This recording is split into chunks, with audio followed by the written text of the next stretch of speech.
নারী নির্যাতনের ঘটনায় দ্রুত ও সংবেদনশীল বিচার ব্যবস্থা নিশ্চিত করতে যুগান্তকারী উদ্যোগ নিল রাজ্য সরকার।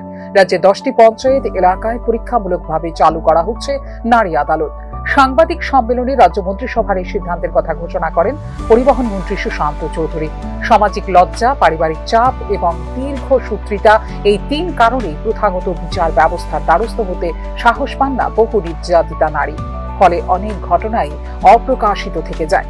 এই বাস্তবতা বিবেচনায় এনে স্থানীয় স্তরে সহজ, দ্রুত ও সহানুভূতিশীল বিচার প্রক্রিয়া গড়ে তোলার লক্ষ্যে নারী আদালত গঠনের নেওয়া হয়েছে সিদ্ধান্ত। বা সারা দেশে এমনও জায়গা রয়েছে যখন নারীরা নির্যাতিত হয়, অনেক সময় তারা কোর্টে যেতেও ভয় পায় বা পঞ্চায়েতে বিচার চাইতে গিয়েও তারা ভয় পায়। মানে একটা সময় দেখা যায় যে নারীদের উপর যতই অত্যাচার হোক, বিচারের বাণী নিরালে দিক দিতে কাঁদে। তার থেকে আমরা যে ওমেন এমপাওয়ারমেন্টের কথা বলি, প্রথম পর্যায়ে যেসব পঞ্চায়েতে নারী আদালত চালু হবে সেগুলির মধ্যে রয়েছে কদমতলা ব্লকের ফুলবাড়ি, চণ্ডীপুর ব্লকের শ্রীরামপুর, খোয়াইআডি ব্লকের পশ্চিম সোরাতলা, বামুচিয়া ব্লকের লেম্বুছড়া, নলছর ব্লকের খেদাছড়া, টেপানিয়া পঞ্চায়েত, দক্ষিণ ত্রিপুরা জেলার বিবেকানন্দ পল্লী এবং ধলাই জেলার 3টি পঞ্চায়েত।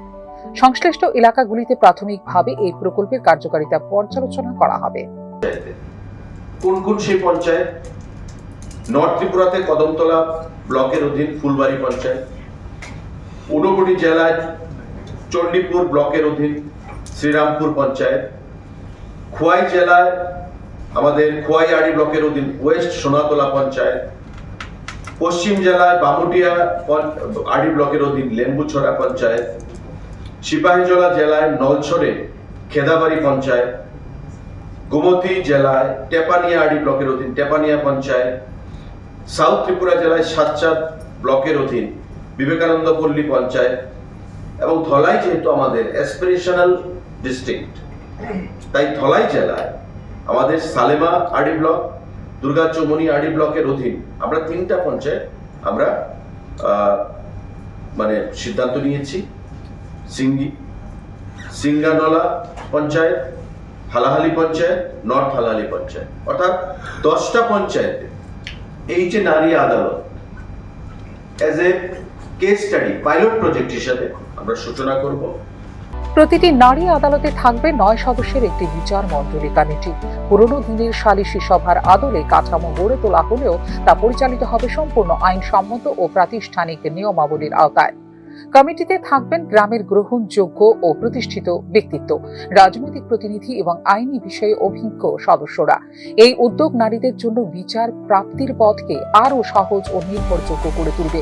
স্থানীয় স্তরে দ্রুত নিষ্পত্তির মাধ্যমে একদিকে যেমন নির্যাতিতাদের মানসিক সুরক্ষা নিশ্চিত হবে, অন্যদিকে তেমনি সমাজে নারী সুরক্ষা ও ন্যায় বিচার প্রতিষ্ঠার ক্ষেত্রেও এটি গুরুত্বপূর্ণ ভূমিকা পালন করবে বলে প্রত্যাশা রাজ্য সরকারের।